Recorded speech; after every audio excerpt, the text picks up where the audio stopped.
Good morning my dear friends, Deepak Biswas easy English চ্যানেলে সবাইকে স্বাগতম। আজকে আমরা একটা স্ট্রাকচারের মাধ্যমে একটি বাক্য শিখব আর বলবো হাজার হাজার বাক্য।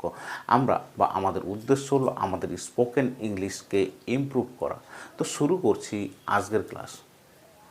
আজকে আমরা যেই বাক্যগুলো শিখব সেই বাক্যগুলো এইরকম ধরনের হবে, যেমন তোমাকে আসতে হবে, তোমাকে বলতে হবে, তোমাকে নাচতে হবে, তোমাকে গান করতে হবে, তোমাকে খেলতে হবে, তোমাকে যেতে হবে, তোমাকে রান্না করতে হবে, তোমাকে বই পড়তে হবে, তোমাকে লিখতে হবে।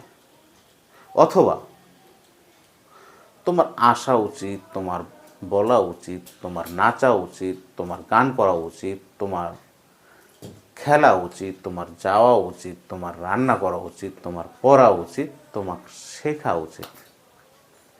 এইভাবে এই সেন্টেন্সগুলোকে আমরা তৈরি করতে গেলে আমরা একটা স্ট্রাকচারের সাহায্য নেব। সেটা মনে রাখতে হবে একটা স্ট্রাকচার, যেমন সেই স্ট্রাকচারটা হলো শুড হ্যাভ টু। আর এই শুড হ্যাভ টু আমরা হবে বা উচিত অর্থে আমরা এই স্ট্রাকচারের ব্যবহার করব। এই শুড হ্যাভ টু আমরা ব্যবহার করব হবে বা উচিত অর্থে, যেমন তোমাকে আসতে হবে। আর উচিত অর্থে তোমার আসা উচিত, তোমার বলা উচিত, তোমার নাচা উচিত, তোমার গান করা উচিত, তোমার খেলা উচিত, তোমার যাওয়া উচিত, তোমার রান্না করা উচিত, তোমার পড়া উচিত, তোমার লেখা উচিত। তো এই ধরনের বাক্যগুলো ব্যবহার করতে আমরা শুড হ্যাভ টু ব্যবহার করব। তাহলে তোমাকে আসতে হবে, এটাকে যদি আমরা বলতে যাই তাহলে পরে প্রথমে আমরা সাবজেক্ট নিয়ে আসব। তোমাকে, তুমি সাবজেক্ট, তাহলে পরে you should have to come. তোমাকে বলতে হবে, you should have to speak. তোমাকে নাচতে হবে, you should have to dance. তোমাকে গান করতে হবে, you should have to sing. তোমার খেলতে হবে, তোমাকে খেলতে হবে, you should have to play. আবার এটা যদি আমরা বলি নেগেটিভ সেন্টেন্সে বলি, তোমাকে আসতে হবে না, you should not have to come. তোমাকে বলতে হবে না, you should not have to speak. তোমাকে নাচতে হবে না, you should not have to dance. তোমাকে গান করতে হবে না, you should not have to sing. তোমাকে খেলতে হবে না, you should not have to play. তোমাকে যেতে হবে না, you should not have to go. তোমাকে রান্না করতে হবে না, you should not have to cook.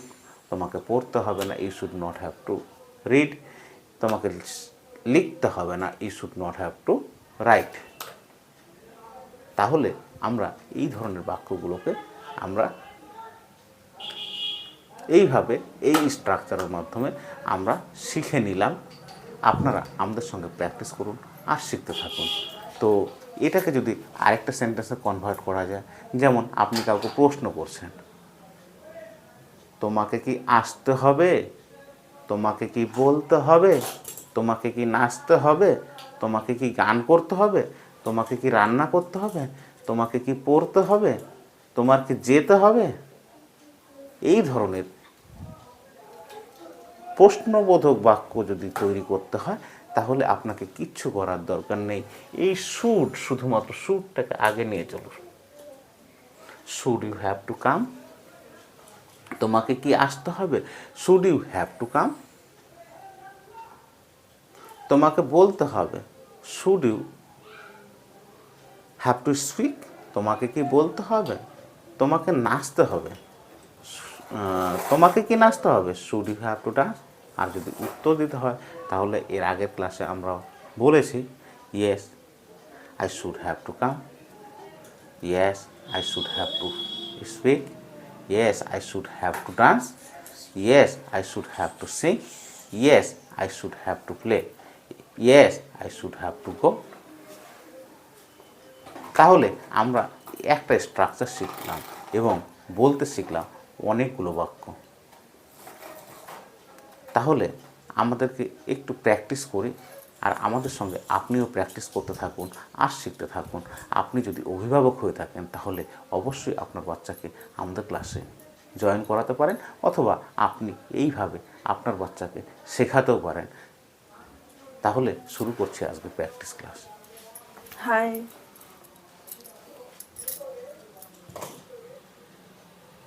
তাহলে তুমি আমাকে বলো, তোমাকে আসতে হবে এটা ইংরেজিতে বলো। You should have to come. তোমাকে বলতে হবে। You should have to speak. তোমাকে নাচতে হবে। You should have to dance. তোমাকে গান করতে হবে। You should have to sing. তোমাকে খেলতে হবে। You should have to play. তোমাকে যেতে হবে। You should have to go. তোমাকে রান্না করতে হবে। You should have to cook. তোমাকে পড়তে হবে। You should have to read. তোমাকে লিখতে হবে। You should have to write. আর এইভাবে যদি আমি বলি তোমাকে আসতে হবে না, You should not have to come. তোমাকে বলতে হবে না, You should not have to speak. তোমাকে নাচতে হবে না, You should not have to dance. তোমাকে গান করতে হবে না, You should not have to sing. তোমাকে যেতে হবে না, You should not have to go. তোমাকে রান্না করতে হবে না, You should not have to cook. তোমাকে পড়তে হবে না। You should not have to read.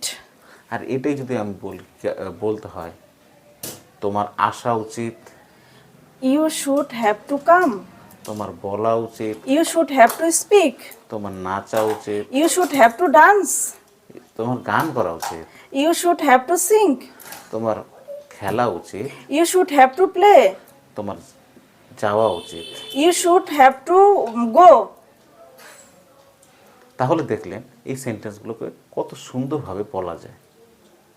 আর এটাকে যদি আমরা প্রশ্নে কনভার্ট হয় তাহলে কি করে করা যায় সেটা আমরা আরেকবার প্র্যাকটিস করব এবং উত্তরও দেবো। উনি আমাকে প্রশ্ন করবেন, আমি উত্তর দেবো। তাহলে তুমি আমাকে প্রশ্ন বলো এই সেন্টেন্সগুলো দিয়ে, আমরা আজকে যেটা শিখলাম সেটা দিয়ে আমাকে প্রশ্ন করো। Should you have to come? Yes, I should have to come. Should you have to speak? Yes, I should have to speak. Should you have to dance? No, I should not have to dance. Should you have to sing? Yes, I should have to sing. Should you have to play? Yes, I should have to play. Should you have to go? Yes, I should have to go.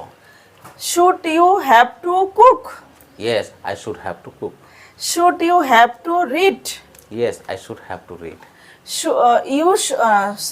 Should you have to write? Yes, I should have to write. তাহলে my dear friend, দেখলেন একটা sentence শিখলে কতগুলো, একটা sentence বা একটা structure শিখলে কতগুলো বাক্য বলা যায়। এইভাবে আমরা ইংরাজি শিখতে থাকবো আর এগিয়ে যেতে থাকবো। আমাদের স্কুলে আমরা গ্রামার নামের একটা বিষয়বস্তু আমাদের মাথায় টিচাররা ঢুকিয়ে দিয়েছিল, যার জন্য আমাদের ইংরাজি শেখার ইন্টারেস্টটা হারিয়ে ফেলেছিলাম। তো আমরা এই গ্রামারের জটিল তত্ত্বকে একটু অ্যাভয়েড করে আমরা কিছু স্ট্রাকচারের মাধ্যমে আমরা কথা বলা এবং শেখা আমরা এগিয়ে নিয়ে যাব। আর আমরা গ্রামারটাকে গ্রামার না জেনেও ইংরাজি বলা যায়, বলা সম্ভব। কারণ আমার দাদু বা আমার বাবা মা যে ছিল তারা কিন্তু তাদের অক্ষর জ্ঞান ছিল না, তারা কোনোদিন স্কুলে যায়নি, তারা নিশ্চয়ই বাংলা ভাষায় কথা বলছে। তাহলে ইংরাজি যেহেতু একটা ভাষা, তাহলে আমরা ইংরাজি ভাষাতেও অনর্গল কথা বলতে পারবো এইভাবে শিখলে পরে। তো আপনারা আমাদের সঙ্গে এইভাবে প্র্যাকটিস করতে থাকুন আর শিখতে থাকুন। আর আমাদের চ্যানেলটাকে লাইক করবেন, সাবস্ক্রাইব করবেন এবং কমেন্ট করে আমাদের পাশে থাকবেন। Thank you.